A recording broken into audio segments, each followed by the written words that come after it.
지난주에 본 말씀은 이렇습니다. 예수님께서 제자들을 부르시죠.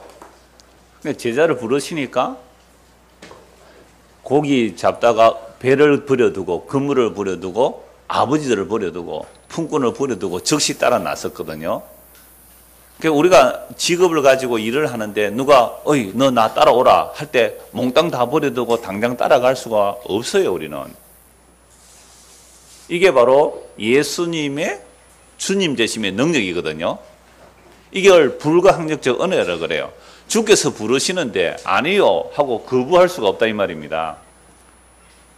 그러니까 이 땅에 오신 예수님, 사람으로 오신 예수님이, 저 갈릴리 나사렛 시골 출신인 예수님이 천지를 창조하신 하나님이시라는 거죠. 주인이라 이 말입니다. 모든 것의 주인이에요. 그러니까 너는 나를 따르라 라고 하니까 모든 것을 버려두고 즉시 따라갔다 이 말이죠. 그건 따라가는 사람의 결단과 결심과 능력이 아니에요. 부르신 분의 힘이죠. 부르신 분의 힘이죠. 이게 오늘날 예수를 믿는 이야기거든요. 오늘 교회 처음 오신 분이 계세요. 오늘 처음 교회 오신 분이 계신다고요. 먼저 예수 믿는 사람이 친구인데 너 이 교회 한번 와봐라. 그러니까 네가 온다면 한번 와보지 하고 오신 분이 계신단 말이에요. 그럼 그분이 이분 여기 오늘 와서 나는 다시는 교회 같은 데 안 갈 거야 이럴 수도 있고 오늘 이상한 말 한마디가 이렇게 들릴 수도 있거든요. 그러면 희한하게 끌려오는 거죠. 이걸 제가 지난주에 말씀드릴 때에 예수님께서 제자를 부르시고 부르신 제자를 뭐 하기 위해서 제자를 불러서요? 사람을 낚는 어부라 그랬잖아요. 제자들이 어부였잖아요. 베드로, 안드레, 야고보, 요한 어부였는데 그러면 그들을 불러서 사람을 낚는 어부란 말이죠. 우리가 그러면 뭐가 되는 거죠? 물고기잖아요. 물고기니까 낚인 거죠. 이건 죽는 겁니다. 물고기가 낚시에 잡히는 순간 어떻게 돼요? 죽는 거죠. 그래서 도망가려고 막 도망가잖아요. 근데 낚시꾼이 안 놓치죠. 결국 끌어당겨가지고 배 위에 올려가지고 뭐합니까? 헤쳐먹는 거예요. 아, 이거 뭐 생거로도 먹고 구워 먹고 튀겨 먹고 말이죠. 졸여서 먹고. 그럼 우리가 낚시에 낚였다 이 말은, 복음을 듣고 예수를 믿다 이 말은 이 물에서 빠져나와서 잡히신 분의 먹이가 되는 거예요. 우리가. 이게 전도입니다. 그래서 사람을 낚는 어부라고 했을 때에 구약 성경에 나타날 때에 사람을 낚아간다라는 말이 물론 물고기 잡는 바다의 비유만이 아니라 실제로 적들이 쳐들어왔을 때 이스라엘 백성들이 하나님 앞에 범죄하면요 적들이 쳐들어와서 이스라엘 백성 어떻게 잡았다 그랬어요? 갈고리, 새 갈고리로 낚시 같은 걸로 아가미를 깨든지 입술을 깨든지 코를 깨든지 깨어서 줄을 묶어서 줄줄을 끌고 가요. 그러니까 북이스라엘 아수르가 쳐들어서 그렇게 끌고 왔다니까요. 낚시로, 갈고리로. 이 역사의 자료에 다 있는 거죠. 그러니까 이스라엘만이 아니라 이방 나라도 마찬가지. 이스라엘 백성들이 하나님을 의지하지 않고 바벨론을 쳐들어오니까 애굽을 의지하죠. 그럼 하나님께서 애굽을 낚시질 하겠대요. 애굽의 바로왕을 뭐로 비유해요? 악어. 거대한 악어로 갈고리로 낚시고리로 끼워서 그 악어를 잡아서 광야에 던져버리겠다는 거죠. 그러면 그 악어의 비늘에 붙어있던 수많은 물고기들, 그러니까 애굽 치하에 이집트 치하에 있던 사람들, 나라들도 다 망하고 약하게 해버리겠다는 거죠. 그래서 사람이 낚는다, 사람이 낚여간다, 이것은 심판임의 내용을 보았잖아요. 그래서 복음을 전하는 것은요, 사람을 꼬실어서 사람을 꿰어서 교회 와서 야, 너 하나님 믿으면 복 받는다, 세상 성공한다, 그래서 사람들 모아다가 교회당에 놓는 게 전도가 아니에요. 사람 낚는 어부 전도란 것은 회개를 선포하는 겁니다. 그래서 세례요한이 회개하라 천국이 가까이 왔다 그랬죠. 예수님께서 뭐라고 말씀하셨어요? 회개하라 천국이 가까이 왔다. 회개하라 천국이 가까이 왔다. 그러니까 천국은 회개함으로 가는 나라예요. 기존에 있는 나, 기존에 살아있는 나. 여러분 우리 인간은 태어나면서 타락한 죄인의 후손으로 태어나기 때문에 끊임없이 나의 존재를 절대 진리로 인정합니다. 이건 가르쳐주지 않아도 그래요. 내가 절대 진리라. 내가 절대 진리라. 그러니까 누가 날 간섭하면요 발작이 일어나요. 오늘 성경 내용이 그거예요. 그래서 오늘 설교 제목이 뭐 설교 제목 한번 읽어볼까요? 옆에 자는 친구 한번 건드려 보세요. 아씨 귀찮아 죽겠는데 왜 날 간섭하나 딱 이런 표정이거든요. 그 얘기예요. 왜 내가 자는데 상관하느냐 이 얘기거든요. 그래서 왜 무슨 상관이 있느냐 이게 이제 오늘 설교 제목이기도 합니다. 그래서 오늘 보면 21절 한번 보십시오. 21절입니다. 그들이 가버나움에 들어가니라. 예수께서 곧 안식일에 회당에 들어가 가르치시매. 여러분, 회당이라는 것은 오늘날 예배당하고 비슷해요. 예배 형태나 이런 모형이. 회당은 원래 이스라엘은 성전이 있잖아요. 예루살렘 성전이 있고, 그래서 성전에 나가지 못하면 각 지역에서 물론 제사장이 있고 그러는데, 회당은 언제부터 생겼냐면 바벨론 포로로 잡혀가면서 성전이 파괴되죠. 성전이 없으니까 어디서 예배를 드려요? 성전이 없어요. 성전이 파괴되어 버려요. 바벨론 포로로 잡혀가면서 제사 드릴 곳이 없잖아요. 그래서 회당이 만들어지는데, 이 회당은 유대인 성인 남자 10명이면 회당 하나를 만들 수 있어요. 그러니까 예를 들어 한 10가정이죠. 한 10가정만 하면 뭐 하나 만들 수 있어요? 예배당 하나 만들 수 있는 거, 그게 회당이에요. 지금도 유대인들은 회당 예배를 하고 있어요. 각 나라에 흩어져서 그들은 유대인들의 회당들이 다 있어요. 뭐, 그 미국도 있고 어느 나라도 다 회당들이 있단 말이에요. 그럼 이 회당에 안식일마다 사람들이 모여서 뭐 하겠어요? 회당에 가서 뭐 찬송도 있죠. 기도도 있죠. 그리고 제일 중요한 게 율법을 읽는 겁니다. 회당에서. 그래서 회당장이 있고요. 그러면 회당에서 유대인 성인 남자면 누구나 하나가 율법을 읽을 자격이 있어요. 여자는 앞에 나와서 못 읽습니다. 유대인 성인 남자는 그래 회당장이 지목을 하는 거죠. 오늘 딱 보고 누구를 딱 보고 당신 여기 나와서 성경 읽으시오 하면 나와서 읽는단 말이에요. 그렇게 지목되신 분이 예수님이에요. 예수님께서 성경을 읽으시고 말씀을 전하시는 내용은 누가복음 사전에 잘 나오는데, 마가복음은 급하다 그랬죠. 급하기 때문에 그거 다 생략해요. 그래서 예수님께서 말씀을 읽으시고 안식에 들어가니까 회당장이 지목해서 성경을 읽으시고 그 말씀을 전하시고 가르치신 겁니다. 그랬더니 22절 보십시오. 무엇 사람이 그의 교훈에 놀라니 이는 그가 가르치시는 것이 권위 있는 자와 같고 서기관들과 같이 아니하밀러라. 예수님께서 말씀을 가르치고 자리에 앉으시는데 사람 다 깜짝 놀랐어요. 권위 있는 사람, 근시 있는 가르침이라는 거죠. 그러면서 서기관들과 같지 않다라고 말합니다. 이런 회당에서 뭐 서기관들이 가르치기도 하고 또는 뭐 율법 선생들이 가르치는데요. 그러면 율법을 가르치는 사람들은 어떻게 가르치냐 하면 성경을 읽습니다. 율법을 읽어요. 근데 이걸 읽고 놓고 이걸 해석해야 되잖아요. 코멘트를 하는데, 자, 요 율법의 내용은 우리 율법 선생님이 이렇게 말씀하셨습니다. 이렇게 전해요. 요건 가말리엘 선생님의 해석입니다. 요건 힐렐 선생님의 해석입니다. 이렇게 자기들의 선생들이 이렇게 해석했다는 것을 전하는 게 누가 성경을 가르치는가요? 서기관들이죠. 그러니까 오늘날 사실은 목사가 설교를 하는 것도 노회에서 목사 안수를 줄 때에는 자격을 심사를 합니다. 그래서 공부를 신학대학원 그러니까 일반 대학 나와도 신학대학원 3년을 해야 되거든요. 3년을 하고 강도사 고시를 치고 그다음에 목사 고시를 치고 해서 이제 목사 안수를 주는데요. 일반적으로 이제 4년 신학을 하고 3년 신학대학원을 하니까 7년을 공부해요. 그렇게 이제 공부를 해서 허락을 할 때에 시험을 치거든요. 그럴 때 뭘 공부하냐면 조직 신학을 공부를 해요. 신론, 서론, 신론, 뭐 인간론, 기독론, 성령론, 구원론, 종말론, 교회론 이런 걸 다 공부를 한단 말이에요. 그래서 시험을 친단 말이에요. 아, 이 사람은 성경을 가지고 설교해도 됩니다라는 자격을 주는 것이 강도사 자격증이에요. 그러니까 신학대학원을 졸업하고 1년 동안 이제 실습을 하고 교회에서 이제 훈련을 받아야 돼요. 훈련 받고 이제 1년 후에 이제 강도사 시험을 쳐요. 그러면 강도라는 것은 성경을 강론할 자격이 주어지다 이 말입니다. 그러면 그 강도사가 이제 1년 더 있다가 이제 목사 고시를 치고 목사 안수를 받게 되는데요. 그럼 목사가 이제 여기 와서 설교를 하잖아요. 그럼 목사가 설교를 할 때에 어떤 설교 할까요?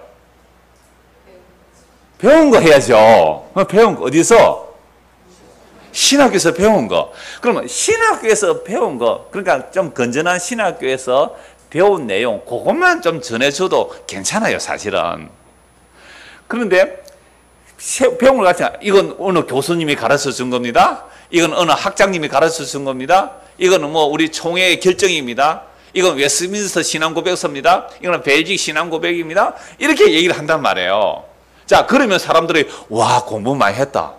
그래, 뭐, 그렇게 뭐, 들으면 되겠구나. 이런단 말이에요. 근데 예수님은요, 신학교 출신이 아니거든요. 예수님 신학교 출신이 아니란 말이에요. 목사 자격증 없어요. 강도사 인허증 없어요. 강도사 인허증 있어야 되거든요. 인허증도 없어요. 목사 안수 자격증, 목사 자격증이 없어요. 근데 예수님께서 와서 말씀을 전하신 거예요. 그럼 예수님은 누구 말 전했을까요? 자기 말 전했어요. 자기 말. 그러면 오늘날 목사 출신도 아닌 사람이 이상하게 자기 말 하면 그러면 이제 기존 교단에서 그 사람을 뭐로 몰아가요? 이단이잖아요. 근데 예수님이 완전 자기 말을 했어요. 그런데 사람들이 어떻게 받아들여요? 권세 있는 가르침이다. 서기관들하고 다르지 않다. 왜 그럴까요? 예수님은요, 마태복음 우리 이미 살펴보았잖아요. 너희가 그렇게 들었냐. 그래서 서기관들은 가르칠 때에 자기 율법 선생이 이렇게 해석했습니다라고 얘기를 해요. 근데 최종 근위로 소급 해서 올라가면 최종 근위가 누구일까요? 모세예요, 모세. 모세이 그래 이렇게 말하면 다 조용해야 돼요. 모세이 그래 이렇게 말하면 조용하단 말이에요. 그러니까 북한 같은 경우에는 누구예요?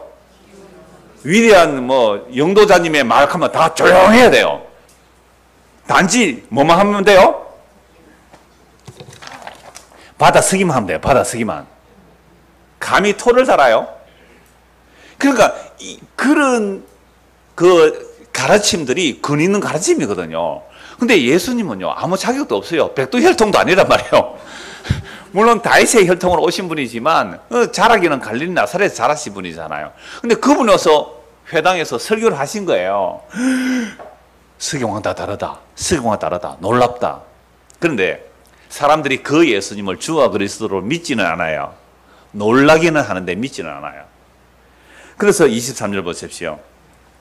마침 그들의 회당에 더러운 귀신 들린 사람이 있어 소리 질러 이르되 나사렛 예수여 우리가 당신과 무슨 상관이 있나이까? 우리를 멸하러 왔나이까? 나는 당신이 누구인 줄 아노니 하나님의 거룩한 자입니다.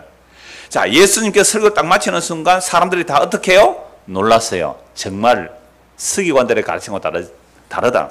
그러니까 이 서기관들의 가르침은 우리 율법 선생이 이랬습니다. 모세가 이랬습니다. 최종원이가 모세가 얘기하는데 이런 마태복음에서 예수님께서 하신 말씀 어떻게 말해요?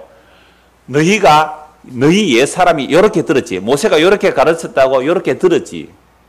그러나 나는 너희에게 말한다. 에고에이미. 나는 너희에게 말한다. 너희가 내 말을 듣지 아니하면 너희는 너희 죄 가운데 죽을 것이고 내 말을 들어야 너희가 산다. 너무너무 독단적이지 않아요? 이게 정말 근시 있는 가르침이에요. 그러니까 예수님의 말씀에 항복하면 구원받지만 그 예수님의 말을 항복할 사람이 없는 거예요. 왜요? 그 출신은 아는데 갈릴리 나라 사람 목수의 아들 마리아의 아들인데 겉으로는 그렇잖아요. 성령으로 잉태된 줄 몰라요. 그들은. 네가 뭔데? 근데 놀라기는 놀랐어요. 나는 너희에게 말하노니. 근시 있는 가르침이거든요. 나는 너희에게 말하노니. 그러니까 제자를 부를 때 예수님의 그 근세거든요. 나를 따르라. 따를 수밖에 없잖아요. 그래서 어떤 사람이요. 남자가 장군을 한번 해보든지 대통령을 한번 해보든지 해볼만 하대요. 왜요? 남자가 용명을 가지고. 왜? 장군이 되면 명령하면 사단장만 되면요. 몇 명이에요? 사단원들이. 일사불란하게 자기 명령에 쫙 순종하잖아요. 대통령 돼도 어떻게 해요? 요즘 대통령이 힘이 없습니다만 워낙 민주가 많이 돼가지고 옛날 대통령 말 한마디 하면 쫙 되잖아요. 지금도 민주가 돼도 대통령 권한은 대단합니다. 우리나라 대통령이 특히 권한이 많아요. 그러니까 대통령도 하면 될 만하고 장군도 하면 될 만한데 예수 안 믿는 사람이에요. 그런데 큰 교회, 대형 교회 목사도 하면 될 만하대요. 왜요? 입법, 사법, 행정을 다 가지고 있대. 정권을 가지고 한번 말하면 수만 명이 일사불란하게 착착착 순종하잖아요. 야, 그 목사도 한번 해볼 만하다. 이런 대통령이 되고 싶고 장군이 되고 싶고 큰 게 목사가 되고 싶고 하는 예수도 안 믿는 사람이 그런 마음을 가진 그게 뭐예요? 그 안에 뭐가 있는 거죠? 내 말이 안 먹히더란 말이죠. 세상살이 할 때에. 내 말이 안 먹혀요. 요즘요 군인들 사고 나면 안 된다고 그저 집에 전화하게 해주고 영상 전화하게 해주고 또 그 소대장이 애들 잘 있습니다 동영상 찍어가 부모한테 보내고요. 이거 전쟁이 일어나면 어떻게 하겠어요? 그러니까 아예 근위가 사라져버린 시대예요. 근위가 없는 시대예요. 근데 예수님 아무것도 아닌 그 예수님이 오셔서 말씀하시는 사람들 깜짝 놀란 거예요. 그러니까 회당에 예수님이 말씀하니까 그 회당에 누가 있었느냐 하면요, 더러운 귀신 들린 사람이 있었어요. 여러분, 더러운 귀신 들린 사람이 평소에 막 발작하고 이러면 회당에 들어올까요? 못 들어올까요? 유대인들은 거룩을 따지는 사람입니다. 더러운 귀신 들린 사람 어떻게 들어와요? 예배당에 앉아있다가 갑자기 전화 받고 큰 소리로 그래 내가 예배 중이다 전화하지 마라 예배 시간에 그래서 하면 사람들이 어떻게 해요? 여러분, 그래서 못하잖아요. 그래서 못하고 있죠 여기. 그러니까 평소에는 다 잠잠하게 그냥, 이게 사람이 체면이라는 게 있잖아요, 그죠? 체면이 있으니까 예배 시간에는 벨 소리 좀 죽여놓고 아니면 끊어놓든지 좀 다 체면으로 이렇게 하고 있잖아요. 그러니까 평소에는 체면 차리고 있는데 누가 나타났어요? 예수님이. 천지를 창조하신 그 말씀이 현장에 나타나요. 사람들은 몰라요. 야, 근세 있는 가르침인데 누구의 가르침인지 몰랐는데 누구는 알아요? 귀신은 귀신같이 알아맞혀요. 그러나 이 귀신 들린 자가 발작이 일어나는 거예요. 보세요. 그러니까 평소에는 회당에 나와서요, 아이고 장로님 오셨습니까? 권사님 오셨습니까? 아이고 목사님 오셨습니까? 회당에도 몰라요. 귀신 들린 줄 몰랐어요. 왜? 다 체면 차리고 살잖아요. 우리가 몰랐어요. 귀신 들린 줄 몰랐단 말이에요. 근데 예수님이 오셔서 말씀하시니까 귀신 들린 자가 드러나는 거죠. 발작을 일으켜, 발작을. 나와 당신이 무슨 상관이 있습니까? 이 발작이 일어나요. 그래서 23절 보세요. 마침 그들의 회당에 더러운 귀신 들린 사람이 있어 소리 질러 이르되, 평소에 소리 질렀을까요? 안 질렀을까요? 점잖게 예배드리고 갔습니다. 말씀 듣고 아멘하고 갔습니다. 찬송하고 갔어요. 대표 기도도 하고 갔어요. 점잖아요. 누구나 인정하는 사람이에요. 회당에 오는 사람이에요. 안식일마다 거룩하게 안식을 지키러 왔어요, 이 사람. 누가 오니까 발작이 일어나요? 예수님 오시니까. 예수님의 말씀에 발작이 일어나요. 복음도 똑같은 거예요. 복음도 예수 그리스도의 말씀에 바로 선포되면 발작이 일어난다니까요. 그 발작이 일어나는 내용이 뭐예요? 이렇게 말해요. 나사렛 예수요, 우리가 당신과 무슨 상관이 있나이까? 오늘 초점이 이거예요. 우리가, 나사렛 예수요, 우리가 당신과 무슨 상관이 있나이까? 이게 귀신 들린 자가 예수님 앞에 정체가 일어나는 거예요. 그래서 우리를 멸하러 왔나니까? 벌써 귀신은 알아요. 예수님 오시면 자기가 멸망당한 줄 걸 알아요. 우리를 멸하러 왔나니까? 나는 당신이 누구인 줄 아노니 하나님의 거룩한 자입니다. 예수께서 꾸짖어 버리죠. 꾸짖으리라 잠잠하라. 입 닫아라. 그 사람에서 나오라. 이 귀신의 말을 예수님이 안 들어주시죠. 잠잠하라. 그 사람이 나오라 하시니 더러운 귀신이 그 사람에게 어떻게 해요? 경련을 일으키고 큰 소리를 지르며 나오는 거죠. 으악 하고 귀신이 나왔단 말이야. 다 놀라 서러움으로 이르되 이는 어찌미냐? 권위 있는 새 교훈이로다. 더러운 귀신들에게 명한즉 순종하는도다. 누구의 말씀이에요? 예수의 말씀. 더러운 귀신을 명하니 귀신이 떠나가잖아요. 그래서 예수의 소문이 온 갈릴리에 퍼진 겁니다. 자, 여기서 귀신 들린 사람의 말은 사실은 그 사람의 말이 아니라 그 사람을 장악하고 있는 그 귀신의 말이긴 하죠. 중고등부 학생들, 여름에 귀신 영화 이런 거 한 번씩 봤어요? 여고괴담. 여고괴담 보신 분 있어요? 혹시나? 미안합니다. 여러분들 부모가 공부시킨다고 그런 영어 단어표 안 보여줬군요. 약간 귀신 하면 우리 중고등학생들이나 중학생들은요, 여름에 나오는 공포 영화를 귀신으로 생각할 거예요. 무엇이 귀신이 좀 잘 들어보세요. 여러분들 아이들끼리 귀신 있나 없나 그런 얘기 안 해봤어요? 미안하구나. 그런 공 말할 틈도 없이 공부만 해야 되구나. 얘들아, 성교야, 이쪽으로 보자. 옳지. 귀신에 대해서 안 무서워요? 우리 주일학교 어떤 학생은 화장실 가기가 겁이 난대요. 화장실 가. 또 전쟁이 일어나는 게 되게 겁이 난대요. 그래서 제가 개인적으로 좀 얘기를 좀 많이 했는데요. 여러분, 귀신 들린 자가 소리 지르며 나사렛 예수여, 우리가 당신과 무슨 상관이 있나이까? 우리를 멸하러 왔나이까? 나는 당신이 누구인 줄 아니? 하나님의 거룩한 자입니다. 정말 귀신이 알아보죠. 도대체 귀신이 뭘까요? 여러분, 귀신이라고 번역된 단어가 헬라어로 푸뉴마예요. 푸뉴마, 성령이란 말이에요. 귀신이라는 단어가 푸뉴마라는 단어가 같습니다. 영이란 말과 똑같아요. 예수께서 십자에서 다 이루시고 그 영혼이 떠나갔다 때 그 영혼이 영이거든요. 펀유마요. 그 영을 넘겨주신다는 말인데 그 펀유마 같은 단어예요. 그런데 귀신이라고 하는 이유는 펀유마라는 이 단어 앞에 더러운 단어가 붙어버려요. 더러운 영이다 이 말입니다. 더러운 영. 그럼 귀신은 뭐예요? 더러운 영이다. 그러니까 악령이라 그러잖아요. 그래서 귀신이 뭐냐? 더러운 영이에요. 그러므로 같은 펀유마라는 단어를 사용하지만 더러운 단어가 붙어서 더러운 영, 곧 더러운 귀신으로 번역을 한 겁니다. 그럼 뭐 더러운이라는 단어를 빼면 성령이에요. 영이에요. 영혼이에요. 그렇게 사용되는 단어입니다. 자, 이런 내용을 제가 말씀드리는 이유는 우리가 귀신 하면 무슨 귀신 생각해요? 토속적인 귀신 이야기, 한국의 귀신 이야기 그렇게 알지 말라는 거예요. 그리고 또 귀신이라는 단어가 헬라어로 다이모니온이라는 단어가 있는데요. 세례 요한이 금식하는 것을 보고 사람들이 귀신 들렸다 이렇게 말할 때 다이모니온에게 사로잡혔다 그렇게 말해요.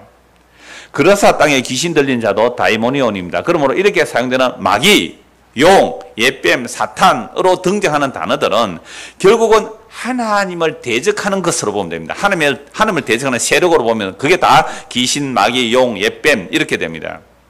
그러니까 이들이 사람들을 지배하여 사람의 생각들을 하나님과 원수되게 만들어버렸죠. 이러한 원수들의 최초의 등장이 에덴 동산에서 등장합니다. 아담과 하와를 유혹하여 선악과를 먹게 하여 하나님의 절대 의존 존재가 피조물인데 하나님의 절대 의존에서 벗어나서 스스로 독립하게 한 것이 이 사탄이 한 일이에요. 잘 들으십시오. 사탄이 한 일이 뭐라고요? 하나님께 절대 의존되어 있어야 될 피조물이 사탄의 유혹에서 하나님 의존하지 말고 너는 네 주체로 살아가. 네가 하나님처럼 살아가. 라고 되어버린 거 이걸 타락이라 그래요. 이걸 몰라요 사람들은. 성경 아니면 몰라요 이게. 사람은 태어나면서부터 천상천하 유아독존이라면서 살아가거든요. 하늘 위에 하늘 아래 홀로 나만 존귀한 자다. 홀로 나만 존귀한 자다. 이게 모든 인간들의 본성에 뿌리 깊게 자리 잡고 있거든요. 이게 귀신 들림입니다. 이게 귀신이 사로잡고 있는, 이 사탄이 사로잡고 있는 거예요. 그러면 세상에 멀쩡하게 회당까지 나와요. 낮에 직장생활은 뭐하고 있고요? 아주 근실한 이상한 회사 말고 뭐 다단계 이런 거 말고 진짜 사람들이 좋아하는 그런 회사 다녀요. 정직한 회사 다닌단 말이에요. 국방이 오면 다 했어요. 세금 다 냈다니까요. 멋진 남편이에요. 멋진 부모예요. 자녀들 잘 양육하는 그런 멋지는 사람이에요. 회당까지 나왔다니까요. 경건해요. 거룩해요. 그런데 진짜 천지를 창조하신 하나님 말씀 앞에 본색이 드러나죠. 그 본색이 드러나요. 그러니까 갑자기 나사렛 예수여 당신이 나와 무슨 상관이 있습니까? 귀신 들린 자가 누군지 아세요? 우리 모두예요. 우리 모두라니까요. 그래서 뱀의 유혹, 사탄의 유혹을 받은 인간이 하나님을 떠나서 스스로 하나님 척하고 살아가는 거죠. 그래서 타락 이후로 인간은 하나님과 대적이 될 뿐 아니라 인간 사이에도 대적이 되는 거죠. 아담이 처음 하와를 만났을 때 뭐라고 해요? 결혼하실 분들 잘 들어보십시오. 당신은 내 뼈 중에 뼈요 살 중에 살이라 그랬단 말이에요. 근데 결혼날 받아난 사람 또 다음 2주 후에 또 결혼할 사람들 잘 들어보십시오. 결혼식 준비하면서 싸웠을 거예요. 가구를 이거 사자. 침대는 이게 낫다. 침대는 과학이다. 아니다. 시몬사가 좋다. 뭐 이 대진 침대는 요새 인기가 없다. 뭐 싸웠죠. 그래가지고 이게 뭐 나온다. 분명히 아마 침대 가지고 싸우고 가구가 싸우고 냉장고 텔레비가 다 싸우고 집을 어디에 얻을래? 이거 싸우지요? 바로 싸우다 그러잖아요. 어쩔래요? 지금 결혼하기도 전에 싸워가지고. 이게 두 분 잘 들으십시오. 선악과 싸움 증거고요. 내가 누군데라는 죄의 원수가 우리 안에 있는 거. 우리를 사로잡고 우리의 마음과 생각을 사로잡고 있어요. 그러니까 내가 이걸 딱 선택했단 말이에요. 이거 하자 그러는데 옆에서 뭐하고 들어와요? 간섭하고 들어오죠. 요게 지금 귀신 들린 자가 예수님 하는 말이에요. 당신이 나와 무슨 상관이야? 왜 날 간섭합니까? 옆에서 깨우는 조너나 장난식 건드려봐라 옆에서. 정신 차리라. 네가 왜 날 간섭하노? 네. 네가 왜 날 간섭하나? 요 생각이 그럼 가만히 한번 생각해 보십시오. 평소에 우리의 모든 생각이 이거 아닙니까? 내 돈 벌어줄 테니까 제발 간섭하지 마. 내가 노래방을 가든지 내가 낚시를 가든지 내가 남편으로서 돈 벌었으면 되지. 더 이상 간섭하지 마. 그러니까 여자도 신기리 나는 거 어째요? 그래, 밥은 내가 해줄 테니까 더 이상 날 간섭하지 마. 내가 밤을 새고 오든지 놀러 갔다 오든지 간섭. 이 세상이 다 그래요. 실제 전에 어떤 분이 부인이 복음을 들었어요. 남편에게 이제 전도했죠. 여보, 교회 가자. 여보, 내가 당신 보고 그렇게 간섭하더나 네가 절에를 가든지 교회당을 가든지 성당을 가든지 무당집에 가든지 나 상관 안 한다. 그러니 제발 니도 날 간섭하지 말아라. 너도 날 간섭하지 말아라. 이게 무슨 증거예요? 귀신 들린 증거입니다. 귀신 들린 증거예요. 옆에 사람 한번 쿡 찔러볼까요? 이게 사람들 자꾸만 막 발작하고 막 왁 하고 이러면 귀신 들린다 그러는데 아주 회당까지 나오는 점잖은 사람이라니까. 이 사람이 누구 앞에 귀신 들린 자로 들통나요? 예수님 앞에서. 그래서 하나님과 원수가 되었고 사람과 사람에게 원수가 되니까 부부관계도요. 내 뼈 중에 뼈고 살 중에 살이라 해놓고 선악과 따먹고 나서 하나님 찾아오니까 하나님께서 나에게 주신 이 여자가, 그러니까 누구 핑계대요? 하나님 핑계대고 그 여자 핑계대고 지는 책임 없다는 거 아니에요. 하나님께서 주신 이 여자가 내보고 따먹으라고 해서 내가 따먹었습니다. 이게 타락한 이후의 정세예요. 그러니까 타락하기 전에는 뭐랬어요? 내 뼈 중에 뼈, 살 중에 살이라. 이 결혼식에 또 할 거예요, 이 얘기. 그러니까 우리가 죄가 뭔지를 모르면 우리 사는 삶이 자기는 그게 옳은 것이라고 살아가지만 그게 마귀 들린 자의 삶이란 말이에요. 그래서 아담과 하와가 처음 낳은 아이가 가인과 아벨이잖아요. 가인이 아벨을 죽여버립니다. 그런데 하나님께서 가인에게 묻죠. 가인아, 네 아우 아벨이 어디 있느냐? 아벨이 뭐라고 네 아우 아벨이 어디 있냐? 가인이 뭐라고 대답을 해요? 내가 내 동생을 지키는 사람입니까? 내가 내 동생하고 무슨 상관이 있습니까? 집사님, 요새 남편이 안 보이네요. 내가 내 남편 지키는 사람입니까? 집사님, 요새 애가 예배 시간 잘 안 보이네요. 뭔 상관입니까, 지금? 한번 우리의 일상을 한번 들어보십시오. 저도 마찬가지예요. 누가 옆에 한번 툭 건드려 보세요. 감히 네가 나를 이렇게. 내가 좀 높은 자리에 있으면 감히 네가 나를 이렇게 말하고요. 낮은 자리에 있으면 앞에서는 못하고 마칠 때 술집에 가다가 거의 새끼 거기 술 먹은 김에 사장 그놈 씨 목사 날 건드렸다고, 내 자존심 상했다고. 자, 여러분, 우리는 귀신 들린 자 맞습니까? 귀신 들린 자 아닙니까? 맞죠? 하나님의 말씀 앞에 발작이 일어나요. 그럼 오늘 설교 제목이 무슨 상관이 있나이까 라고 하였는데 전체 제목이 너무 길어서 주어를 빼버렸어요. 제대로 제목 붙이면 더러운 귀신 들린 한 말이에요. 나사렛 예수여, 우리가 당신과 무슨 상관이 있나이까? 이것이 제목이에요. 아니, 목사님, 설교 제목 좋은 제목 많은데 왜 귀신이 한 말을 제목으로 삼았느냐고 할지 모르지만 이 말이 우리의 일상적인 삶입니다. 우리의 일상의 모든 삶을 한번 돌아보시기 바랍니다. 나의 고유 영역을 누가 침범하면 왜 내 영역을 침범하느냐고 따집니다. 여러분, 남의 집에 함부로 들어가면 그거 뭐요? 주거 침입이잖아요. 그것이 나만의 공간이든 여러분들의 방에 아버지가 벌컥 들어오면 좋아요, 안 좋아요? 무슨 아들? 똑똑 안 하고 아버지가 엄마가 방문을 열고 벌컥 들어오면 어때요, 여러분들? 좋아해요, 싫어해요? 이 학생들은 어때요? 여러분들 지금 다른 거 뭐 하고 있는데 엄마 아빠가 문도 놓고도 안 하고 팍 들어오면 어때요? 나와 무슨 상관이 있습니까? 아버지, 당신이 나와 무슨 상관이 있습니까? 이건 내 방입니다, 내 방. 그죠? 지금 한참 게임하고 있는데 아버지가 벌컥 들어와요. 아버지 나와 무슨 상관이 있어? 이건 내 방입니다. 이게 하나님이 우리를 찾아오실 때 우리의 반응이 이거예요. 나와 무슨 상관이 있습니까? 나와 무슨 상관이 있습니까? 내 사는 대로 제발 좀 내버려 두세요. 그래서 우리 인간들은 모두 잔소리를 싫어해요. 잔소리 좋아하는 사람 한 명도 없습니다. 잔소리를 다르게 받는다고요? 없습니다. 그런 사람들. 그래서 얼마나 싫었던지 그 예수님을 죽여버렸다. 그 예수를 죽여버렸다.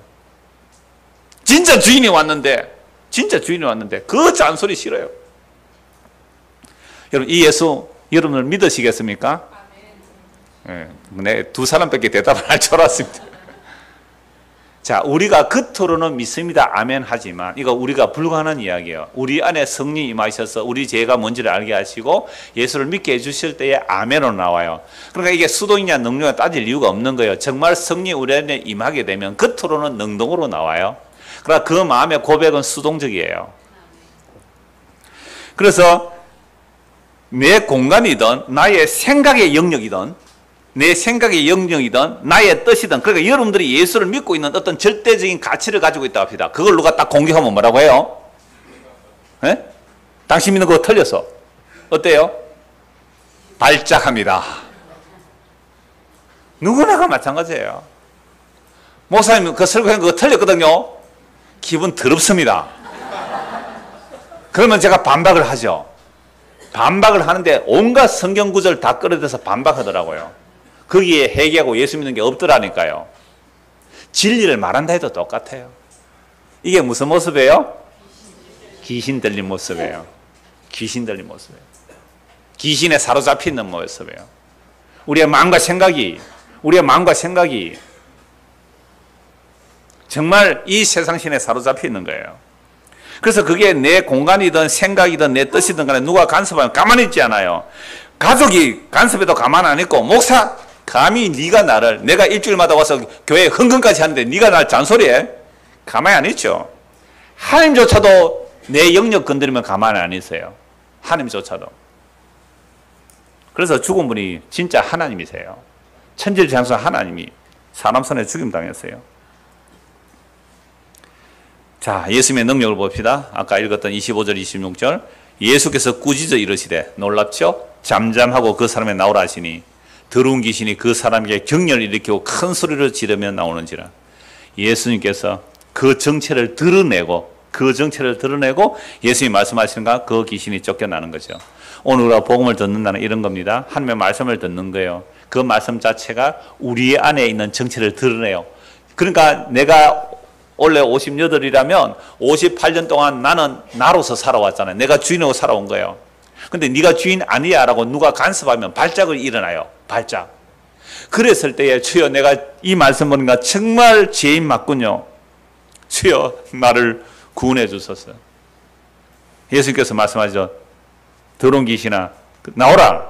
더러운 귀신이 그냥 안 나가죠. 지도 마지막 발악을 하고 그 사람에게 경련을 일으키고 떠나가는 겁니다. 그러나 사람들이 다 놀라가지고 와 근세 있는 세교원이다. 더러운 귀신이 명한 자 순종하는도다 라고 하니까 이 말씀을 흉내내는 일들을 합니다.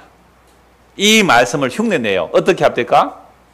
뭐 성령 운동한다는 사람들이 귀신 쫓아낸다 그러고요. 무당들도 뭐예요? 귀신 쫓아내더라고요. 샤먼 로드 혹 보신 분 계세요? 샤먼 로드 보셨죠? 그거 보면 세상에 프랑스 무당하고 한국 무당하고 서로 통한다니까요. 용 그림 딱 보내주니까 프랑스의 손자가 아가 아프다가 나와버려요. 그래서 둘이 만나요. 그래서 이 한국 여자가 접신한 무당이기 때문에 신내림 받은 무당이기 때문에 프랑스 여자 신내림을 주는 거죠. 그래서 그 프랑스 가서 다른데 또 외국에 또 다른 샤먼이 왔어요. 그 사면이 안 좋은 귀신에 붙들려 있으니까 이 큰 귀신이 좀 안 좋은 귀신을 물러쳐요. 그래서 조금 평안해지더라고요. 평안해지니까 나중에 더 큰 귀신이 오지 않도록 너가 늘 깨어 기도하라 그러더라고요.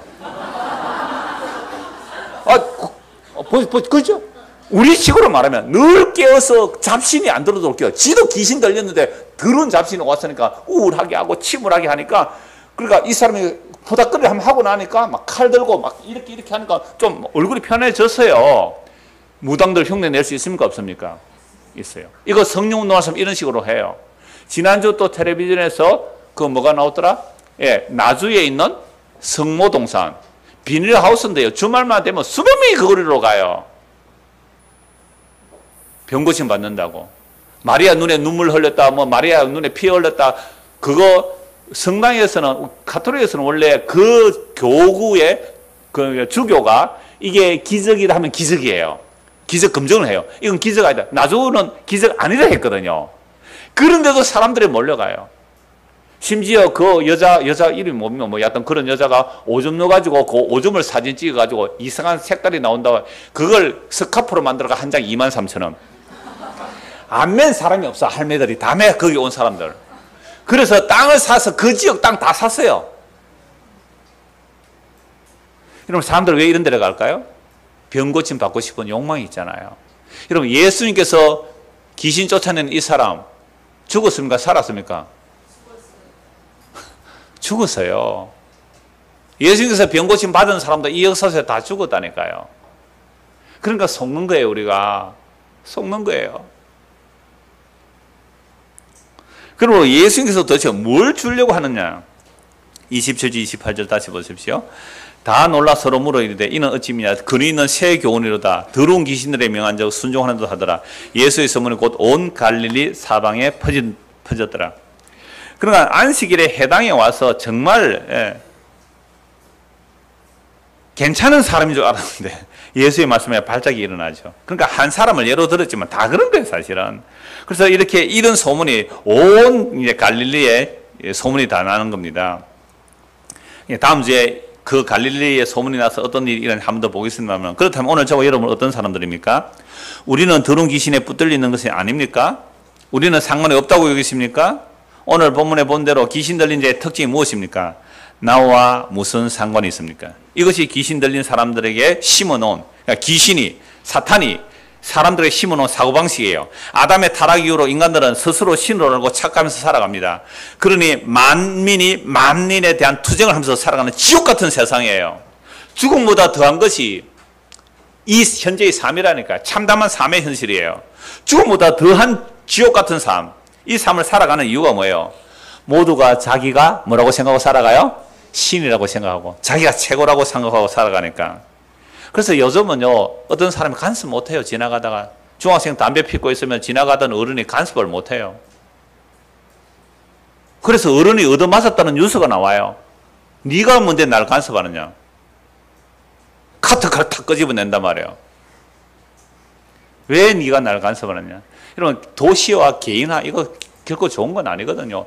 제가 종종 말씀해 시골에는 공동체예요. 그래서 시골에는 애들이 버릇 없으면 다른 아저씨가 뭐라 해요. 말 안 들으면 이렇게 말해요. 아저씨 우리 애 좀 혼내주세요. 네 놈! 이렇게 했단 말이에요. 근데 요즘은요, 다른 어른들이 지나가다 지적하면요, 네가 나와 무슨 상관이 있냐고 칼도 꺼내고 덤벼들어요. 이런 인간들이 천지를 창조하신 하나님이 사람보다 더 낮은 모습으로 오셔서 내가 네 주인이야. 그렇게 가면 죽어. 이렇게 회개하라. 내 말 들으라. 네가 뭔데 날 상관해. 네가 뭔데 이 우리 해당을 더럽혀. 네가 뭔데 이 거룩한 성전을 더럽혀. 네가 뭔데 내가 개척해서 이렇게 키워난 교회를 도둑의 소굴이라고 그래. 하고 미쳐서 죽여버렸어요. 누구를? 그 예수가 천지를 창조한 하나님이세요. 이게 귀신 들린 세상입니다. 당신이 나와 무슨 상관이 있습니까? 당신이 나와 무슨 상관이 있습니까? 그러니까 교회에서 오늘날 회개하라고 안 하잖아요. 그래서 아이고 오셨습니까? 고객을 감동시켜야죠. 고객을 졸도시켜야죠. 뭐가 불편하십니까? 식사가 혹 불편하세요? 혹 자리가 불편하세요? 공기청정기를 놓아드릴까요? 원두커피를 더 좋은 걸 갖다 놓을까요? 우리 속에 얼마나 하나님 되고자 하는 욕망들이 가득한지. 어제 오전에 잠시 벌초하러 갔어요. 그러니까 뭐 사촌들 또 조카들까지 해서 한 6명 가니까 한 2시간 만에 빨리 하고 왔는데요. 그거 해도 피곤하긴 하더라고요. 그때 우리 사촌 형이 교회를 나가기 때문에 뭐 교회는 어떻냐 이러더라고요. 그래서 뭐 교회는 뭐 자리는 꽉 찹니다. 뭐 자리가 좁아서 뭐 이렇게 모니터 보면 그럼 예배당 지어야지 이러더라고요. 하여튼 교회 다니는 사람 다 그래요. 예배당 지어야지. 형님 그런데요. 저는 좀 불편하게 하려고 합니다. 불편하게 하려고 합니다. 왜 그러는데 그러니까 그러면 진짜 불편해도 말씀 들을 사람은 올 거 아닙니까? 그 말도 맞네. 그 말도 맞네. 더 불편해 보셔야 돼요. 더 불편해 보셔야 돼요. 그러면요 온갖 불편과 원망들이 우리 안에 다 나와요. 그럴 때 이 말씀 기억해 보십시오. 자리에 왔는데 원래 내가 앉는 자리에 먼저 누가 앉아 있어요. 나오소. 고정석이니까 나오라 그래. 나오라 그래. 끝에 앉아놓고 꼭 안에 비워놓고 끝에 앉아 있어. 좀 들어가서 당신이 나오면 무슨 상관이 있어. 여러분 제가 이런 말씀 드리는 이유는요 우리의 범사에 우리의 일상에 귀신 들린 자의 모습이 그대로 나온다니까요. 아직도 이 죄의 몸을 갖고 있어 그래요. 그래서 이 안에 성령이 임하게 되면 이 육체의 소욕과 성령의 소욕이 서로 싸우고 있는 거죠. 그래서 이 간섭이 얼마나 심한지 이 귀신 들림이 뭔지 성경 한 3곳 정도 찾아보겠습니다. 디모데전서 4장을 한번 보시죠. 디모데전서 이제 귀신 들린 모습이 어떻게 나타나는가? 디모데전서 4장입니다.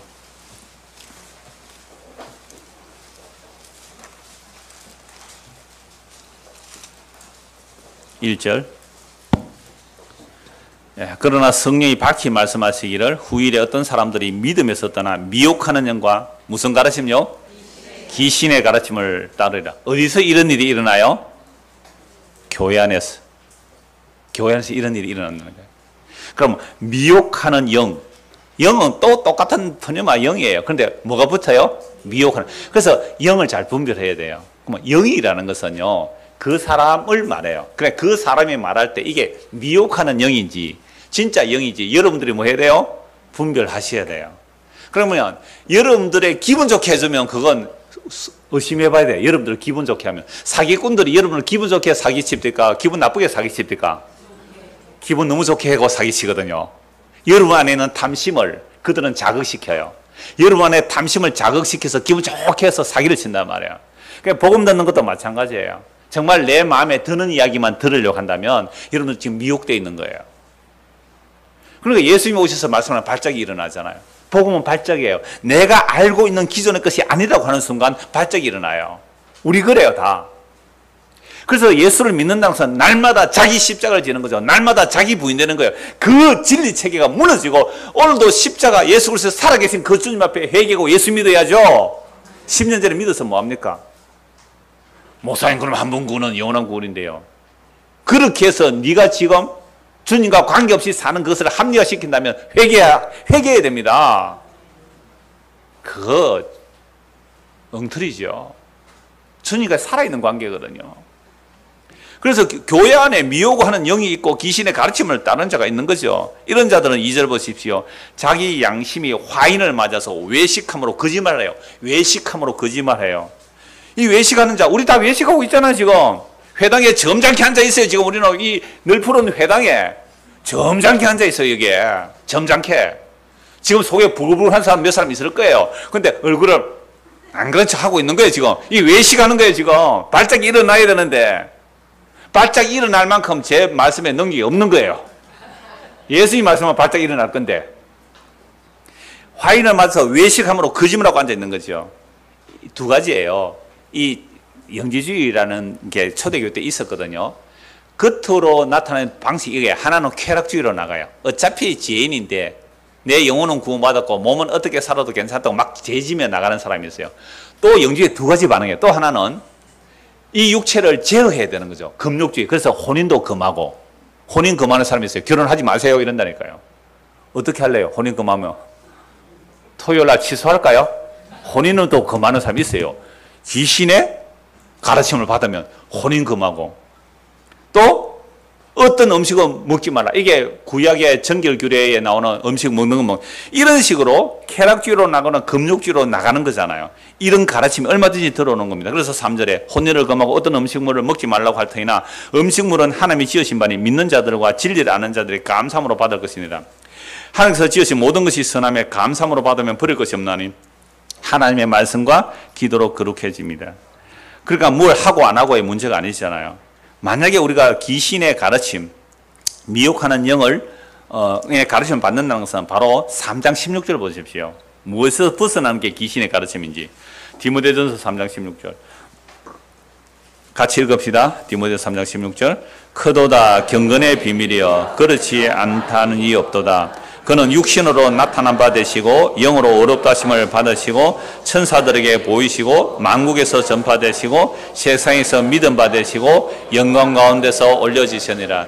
예수 그리스도의 십자가의 죽으심과 부활과 성천이란 말이에요. 이게 경건의 비밀이에요. 이게 경건의 비밀. 그러면 이 경건의 비밀을 말하는 것이 교회거든요. 15절 보십시오. 만일 내가 지체하면 너로 하여금 하나님의 집에서 어떻게 해야 할지 알게 하려 함이라. 이 집 교회란 말이에요. 하나님 집. 이 집은 살아계신 하나님의 교회요. 진리의 기둥 같은. 그럼 교회란 진리의 기둥의 터 위에 서야 되는데 그 진리의 기둥의 터, 하나님의 교회 진리의 기둥의 터가 뭐예요? 경건의 비밀이죠. 경건의 비밀이 뭐예요? 예수 그리스도께서 천주창조 예수 그리스도 하나님의 말씀이 육신으로 이 땅에 오시고 십자가에 죽으시고 부활하시고 성천하셔서 영광교회에 계시는 거죠. 그분이 오늘 우리에게 성령을 부어주시면 그 성령이 임하게 되면 뭐가 여기에 귀신의 가르침인지 분별이 돼요. 미혹하는 영인지 아닌지 이게 분별이 돼요. 경건의 비밀이신 그리스도에게서 떠나게 하는 것, 그리스도에게 멀어지게 하는 것, 그리스도에게 희미해지게 하는 것, 이게 무슨 가르침이에요? 귀신의 가르침이에요. 천사의 말을 할지라도 아무리 좋은 지식을 전할지라도 예수 그리스도에서 멀어지게 하는 것, 이게 귀신의 가르침입니다.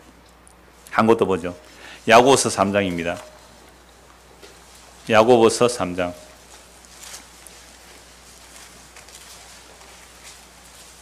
13절. 너희 중에 지혜와 총명이 있는 자가 누구냐? 그는 선행으로 말미암아 지혜의 온유함으로 그 행함을 보일지라. 그러나 너희 마음속에 독한 시기와 다툼이 있으면 자랑하지 말라. 진리를 거슬러 거짓말하지 말라. 이러한 지혜는 위로부터 내려오는 것이 아니요 땅 위의 것이요 정욕의 것이요 귀신의 것이니. 무슨 지혜가 있어요? 귀신의 지혜가 있죠. 이건 땅 위의 것이고 정욕의 것이고 귀신의 지혜가 있단 말이에요.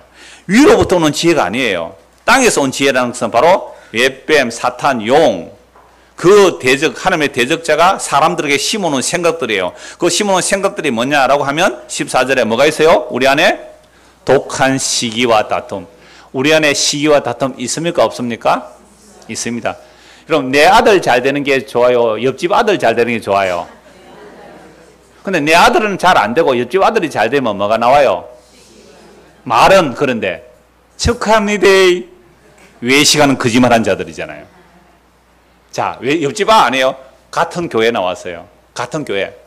그러니까 나는 장로고, 장로 뺍시다. 나는 목사고, 옆에는 그 집사예요. 그런데 목사는 뭐 일이 제대로 안 되고 집사가 뭔가 잘 돼요. 그럼 목사가 어떻게 하겠어요? 아이고 집사님 축하합니다. 속으로는요. 식이 나요 안 나요? 안 난다 하는 그 인간이 거짓말하는 인간입니다. 그러니까 이게 보세요. 우리 속에 있어요 이거. 나는 절대 안 그렇습니다. 손 들어 보십시오. 우리 안에 독한 식이 있어요. 이게 무슨 가르침이에요? 귀신의 가르침이에요. 귀신의 지혜예요. 이게 정욕적이에요. 이게 세상적이에요. 아닌 사람 있어요? 그런데 우리는 외식하고 있어요. 거짓말하고 있어요. 오히려 노골적으로 지하 자랑하세요 그냥. 야 이번에 우리 공무원 합격했대. 떡이나 좀 사든지 그러면.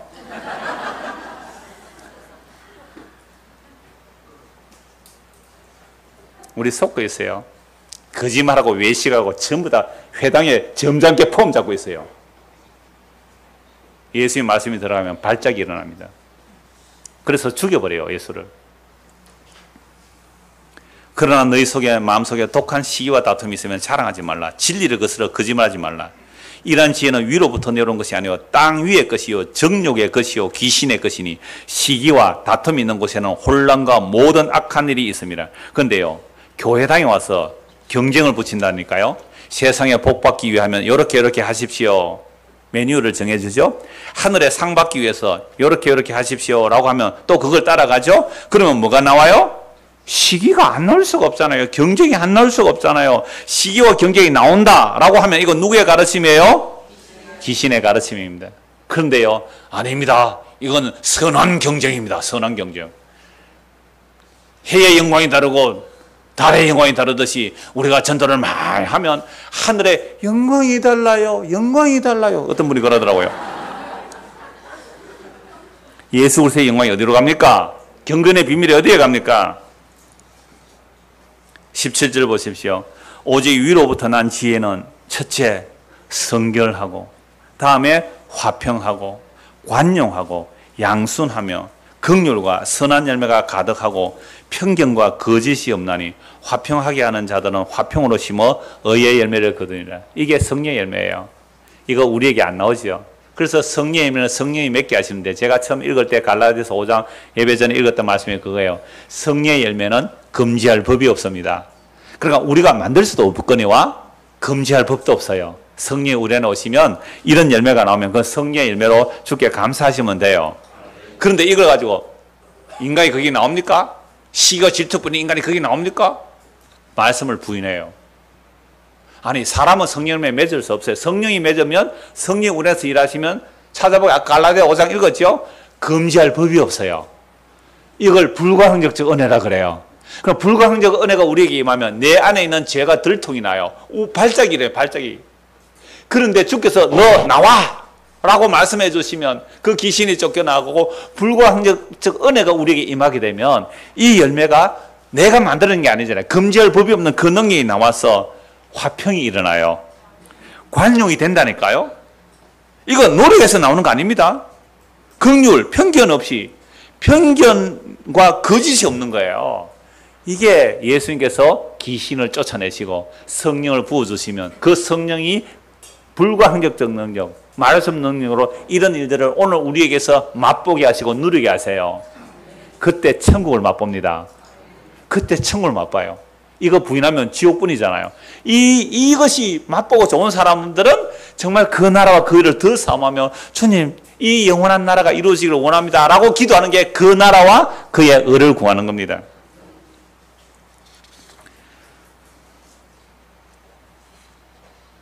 한 권만 더 보죠. 요한계시록 18장입니다. 요거 말씀 마무리하겠습니다. 요한계시록 18장. 여러분, 이 세상이 아까 정욕적이고 세상적이고 마귀적이다, 귀신적이다 라는 것들이 이 세상의 모든 이론과 가치관들이에요. 18장 1절.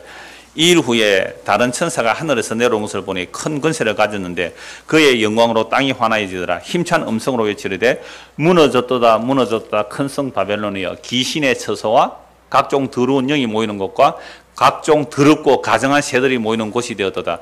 그 음행의 진노의 포도주로 말미암아 만국이 무너졌으며 또 땅의 왕들이 그와 더불어 음행하였으며 땅의 상인들도 그 사치의 세력으로 치부하였도다 하더라. 이런 바벨론은 온 세상의 영광이 모인 곳, 온 세상의 영광이 집중된 곳을 바벨론이라고 하면 됩니다. 그러면 이 세상 전체가 바벨론이거든요. 그럼 바벨론이라는 곳이 뭐예요? 무슨 처소예요? 귀신의 처소예요. 귀신의 처소. 이게 귀신의 처소의 모습을 우리가 앞에 다 살펴본 내용들이에요. 세상에 보암직하고 먹음직하고 세상이 자랑이 될 것들을 추구하면서 시기경쟁하면서 그것을 추구하면서 서로 불우하고 서로 독한 시기심으로 다투어서 그것을 가지려고 하잖아요. 그게 귀신의 가르침이에요. 겉으로는 은혜를 얘기하고 겉으로는 뭐 종교적인 말을 할지라도 그게 귀신의 가르침이에요. 그래서 예수 그리스도 그분의 말씀이 우리에게 선포되면 우리 속에 있는 이 귀신의 가르침들이 들통이 나요. 이게 발작이 일어나요. 화가 나요. 그래서 확 밀쳐버렸죠. 싫다고 당신이 나와 무슨 상관이냐고 나를 상관하는, 나를 간섭하는 그분을 확 밀쳐 죽여버렸어요. 근데 그분이 누구예요? 예수 그리스도. 그분이 살아나셨어요. 다시 살아나서 우리 안에 또 오셔요. 나는 그를 미쳤는데 또 오셔요. 그래서 귀신 들린 자들 4절 한번 보십시오. 요한계시록 18장 4절 같이 읽읍시다. 또 내가 들으니 하늘로부터 다른 음성이 나서 이르되 내 백성아 거기서 나와 그의 죄에 참여하지 말고 그가 받을 재앙들을 받지 말라. 그러니까 귀신의 가르침에서 벗어나라는 거잖아요. 귀신의 가르침에서 미혹하는 여기서 벗어나라 그러잖아요. 근데 여기서 벗어날 능력이 없어요. 우리에게는. 우리는 스스로 못 벗어나요. 죄와 삶에서 못 벗어나요. 생명의 성리의 법이 우리를 벗겨내시네. 그게 복음이에요. 그래서 이 복음이 선포될 때 정말 내 속에 있는 것이 드러나서 발작이 일어나고 회개하게 되고 예수님이 우리 안에 들어오시면 거기서 나오는 거죠. 그래서 예수께서 그곳에서 나오라 해놓고 성령을 우리에게 부어주셔서 이건 십자가로 승리하신 거예요. 이미 십자가로 승리하신 그분이 우리 안에 오셔서 우리를 빼내시는 거죠. 어디서? 귀신의 가르침에서, 바벨론에서, 정욕적이고 마귀적이고 세상적인 것에 대해서 빼내시는 거예요. 그런데 내 백성아 나오라는 이 말씀이 우리에게는 전부 무슨 소리로 들려요?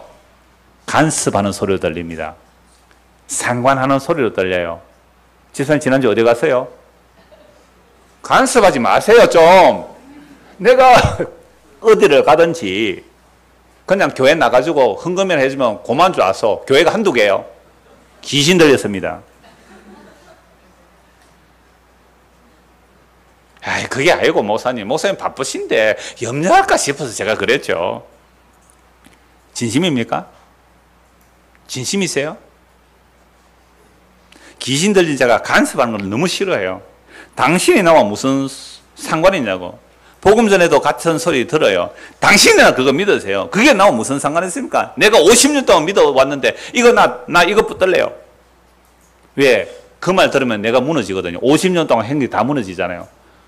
그러면 다시 당신 말 듣고 가다가 또 50년 뒤에 또 틀리면 그때 지옥 가면 어떻게 합니까?